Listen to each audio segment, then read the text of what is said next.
SEC Media Days. Tyler McComas, host of The Rush. How does it feel to finally be in the SEC? Well, officially in the SEC, but I still feel like I'm kind of your guest this segment. So will you do me a favor, at least edit in a beer in front of Cousin Shane, can we, for this interview? I just want it to feel like a normal podcast episode as much as possible, please. We don't have to edit. You know, I saw the other day they had those covers you can put on your drinks now. That's what I need, a Dr. Pepper cover here. So you just got done listening to Coach Venables. What stood out to you about his first opportunity to speak at the podium at Media Days? Quote, "We're excited for the challenge. Oklahoma isn't intimidated as a football program. We're running towards the SEC." Nice. I've gotten a lot of questions today. Is OU ready for this? Are they ready for this? Are they sure they're ready for this? And Brent Venables pretty much said, we're ready. We're ready for the challenge, and we're going to run towards it. So that's along with he thinks they're in good shape in the trenches. Mike, you and I have talked about that. Offensive line's the biggest question mark for this team, and just because Brent says that, I don't think that changes, but he does note that they do need more competitive depth on both lines, but he says, at least for right now, he thinks that they're in pretty good shape, so I thought that was pretty notable too. Are you tired of? I can only imagine how tired Oklahoma and the Sooners are of hearing if they're SEC ready. Are you tired of hearing that question? Yeah. Today I'm kind of at the end of it. Are you? But I did go on a A&M outlet, and the first thing they said is, "Hey, our comment section is saying that you're a notorious Texas A&M hater." Which I just hate everyone. I don't hate just Texas A&M. But yeah, it's kind of like, yes, we know it's hard to win in Death Valley. Yeah, I heard Auburn gets really loud too, but it's more of excitement from this fan base. I mean, they've been playing at Kansas, Shane. Yeah. They've been playing at Iowa State and West Virginia. Ready to go to the Grove, ready to go to Neyland, ready to go to Tiger Stadium. It's looked more at it as excitement than, oh my gosh, they got a 100,000 seat stadium. What are we going to do? Well, and you know, for the first two days here, it feels like that has been kind of the theme. I think more of these SEC coaches have been asked about Oklahoma than their own program. But why? Why just Oklahoma are they so fixated on? I don't know. Great question. Do you think that they've been getting more questions about Oklahoma than Texas even as well? Absolutely. Yeah. Absolutely. Maybe I wouldn't say that there's more familiarity with Brent because Sark was in the SEC and did a great job there. But maybe it's just because they feel like a little bit more of the unknown as compared to Texas, potentially. But you're right. I mean, the Josh Heupel connection is pretty obvious there. There's an obvious Jeff Lebby connection as well. I'm sure Eli Drinkwitz will be asked about Brent Venables and OU too coming up here shortly. Excited to hear that response, but that's been kind of interesting as well because it feels like Kirby has talked about it.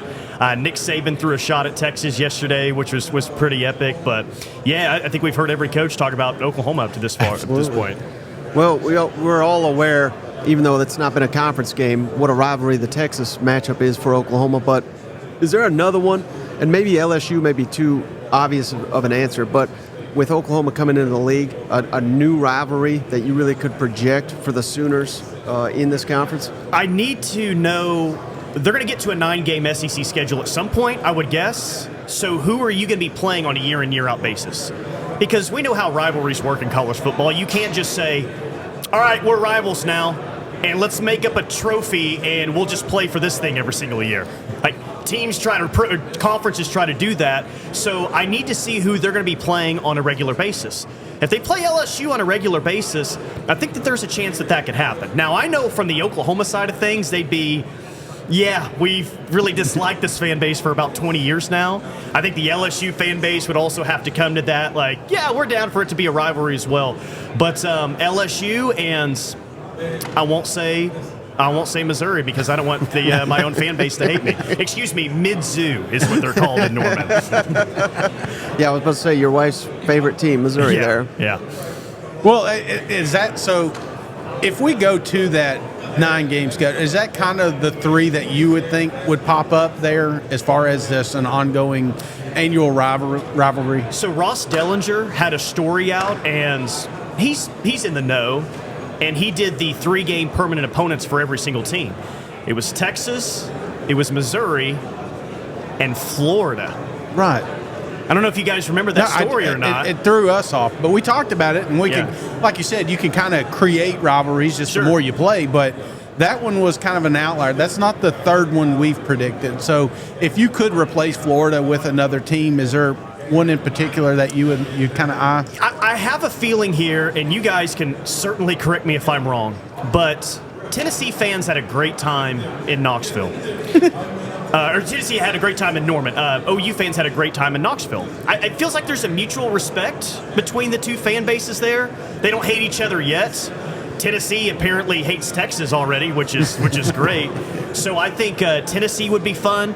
Another one that I think that a lot of OU fans would be about is Alabama. And they had a home and home back in 2002, 2003. Two fan bases hit it off well. There's a lot of fans that are still friends with one another as well, and they come to Norman this year.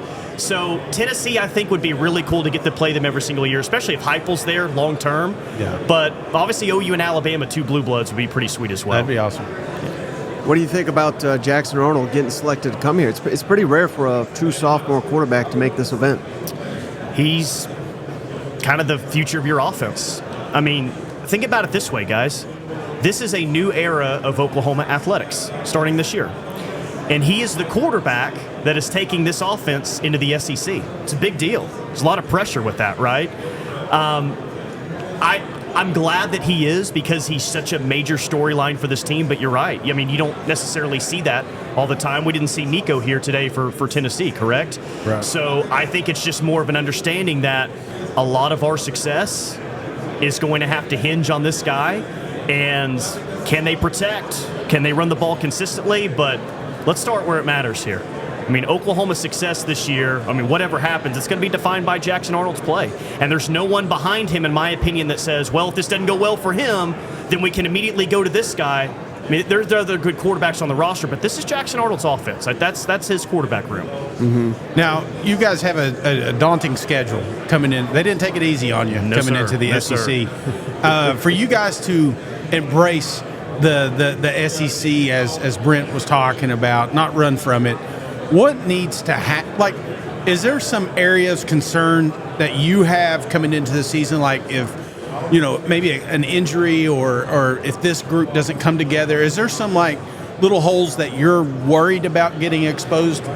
It wouldn't necessarily be on the roster. It's just they have to be a better road team. I mean, if you're going to win 10 games in the SEC, you better be ready and equipped to play in some hostile environments. And all four that OU will travel to this year will be just that. LSU, Auburn will be crazy, Ole Miss will be loud, Missouri will even be loud as well.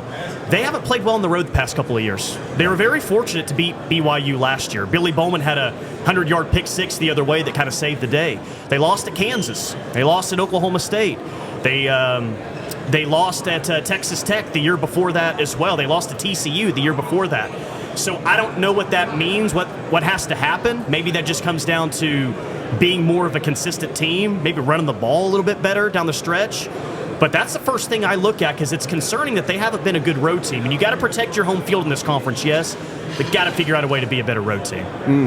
Now, I know you put the Big 12 behind you, and thankfully, right? But I'm just kind of curious, reaction to Ollie Gordon DUI. Any surprise there from Mike Gundy and his comments?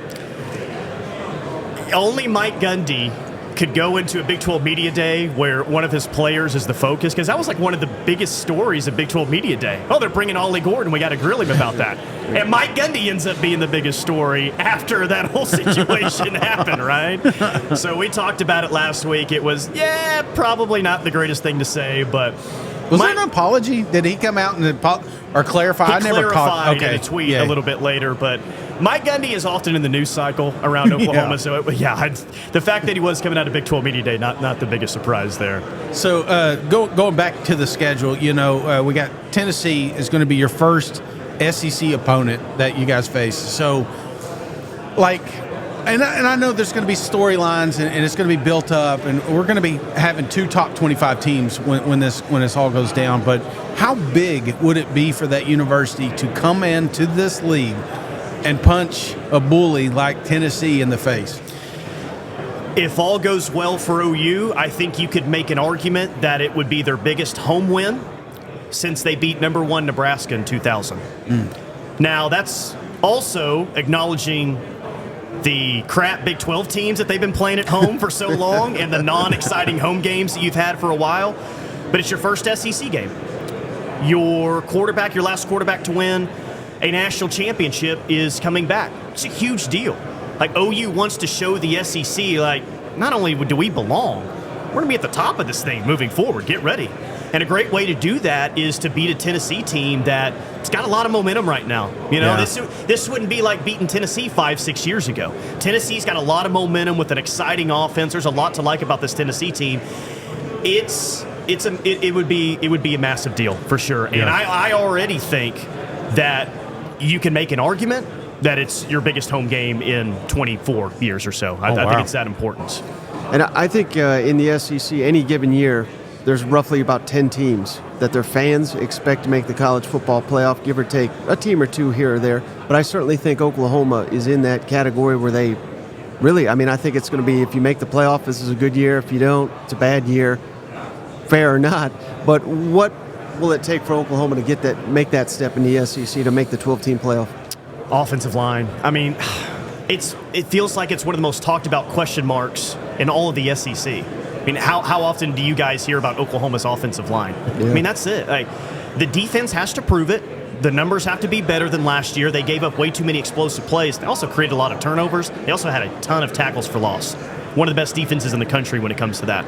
I'm not concerned about the defense. I think the defense will be good enough for this team to get to a 12-team playoff. But the problem last year, and if you go back and look at the offensive numbers last year from OU, it's like, whoa, they ranked high in total offense. Like, look at these numbers. These look great. Well, when you put up 73 on Butch Jones at Arkansas State, that can skew things a little bit, right? You made poor Butch cry. Come on, he was crying on the sideline. We call him Lyle on this show.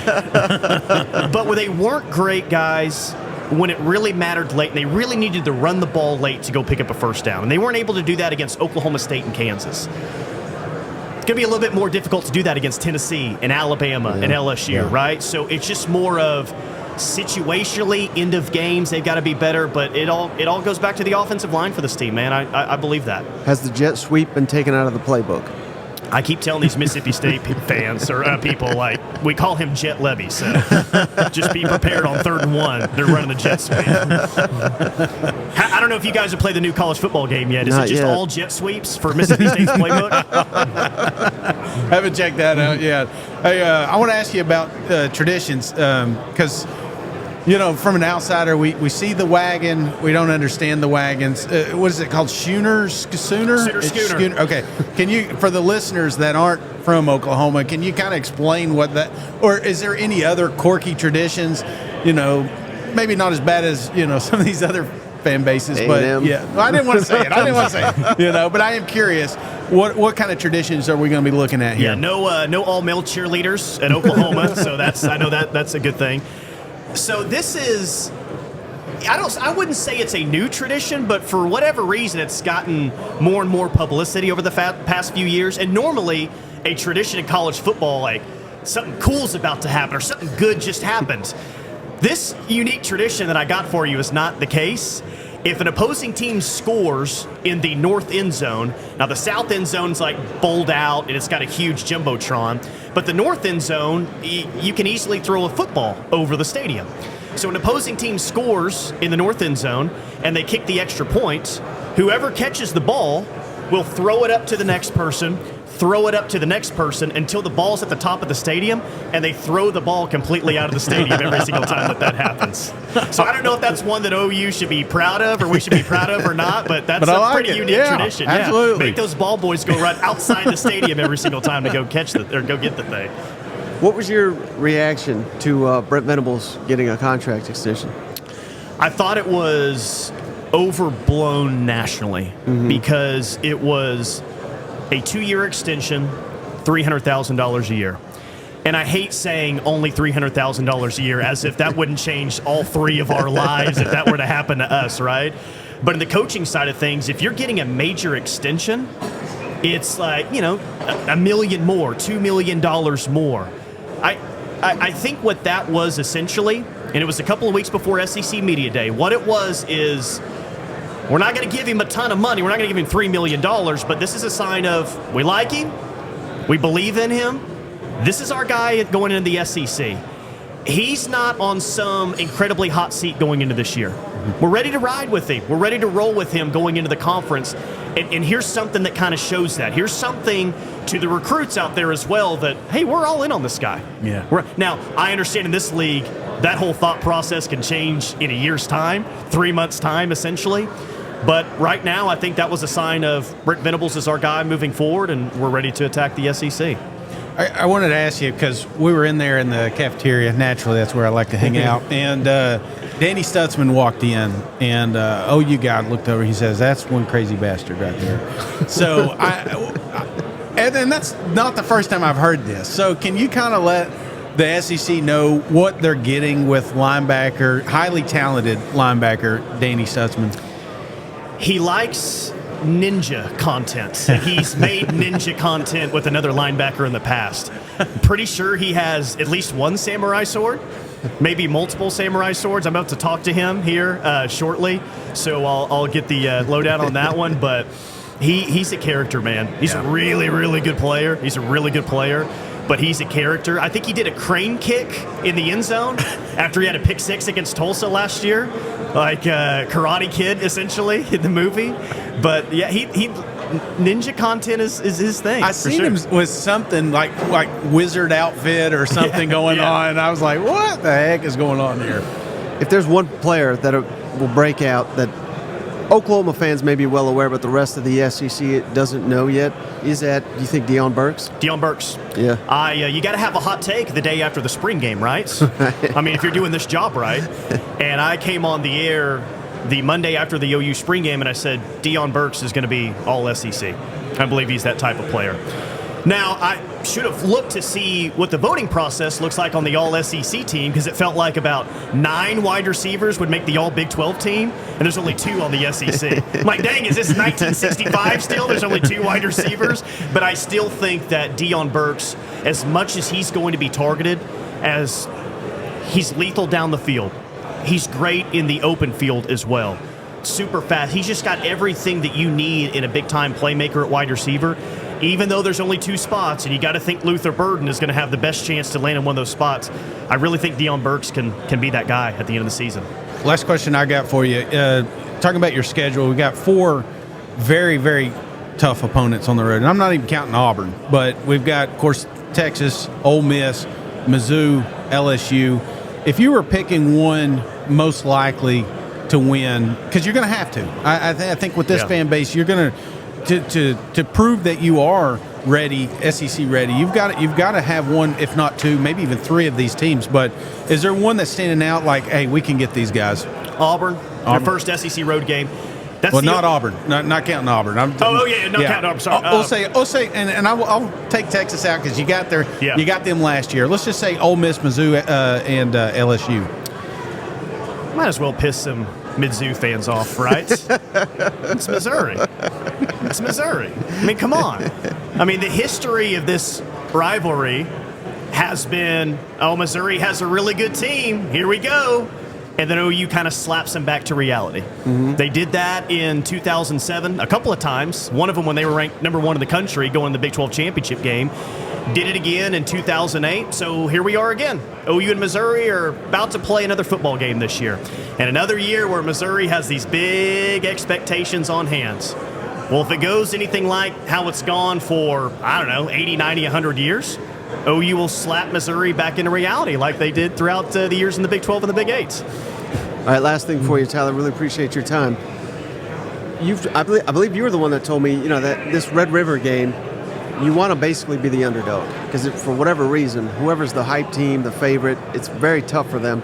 Could you see that translating not just to that game, but the first season in the SEC? All this hype, all this anticipation, and most of it is on Texas. Texas is going to do this. Texas is going to go to the SEC championship. Texas is a lock for the playoffs, Shane. Did you hear that? While Oklahoma, they're lucky to make a damn bowl game. Could you see it flipping it to where all this pressure buckles Texas and Oklahoma's one of the biggest surprises in the conference? I can absolutely see the pressure buckling on Texas. And I think people around here, at least I've heard, are starting to realize, that's a pretty arrogant group that we're talking about here, right?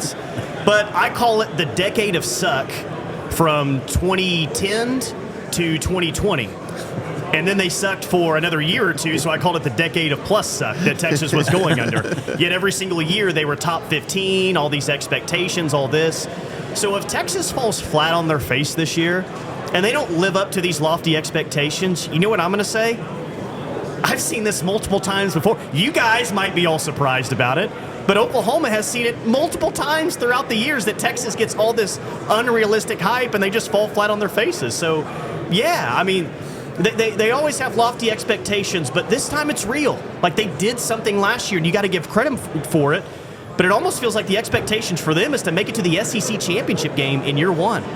That's hard to deal with in a new conference, and I'm interested to see, after losing all the defensive talent that they lost, if they're ready to be one of the top 2 teams in the SEC. But that pressure can absolutely buckle you, especially if they lose a game that they're not supposed to early in the year. Yeah. Right. Hey, Tyler, before you go, can you tell our audience how do they find you and how do they find your work?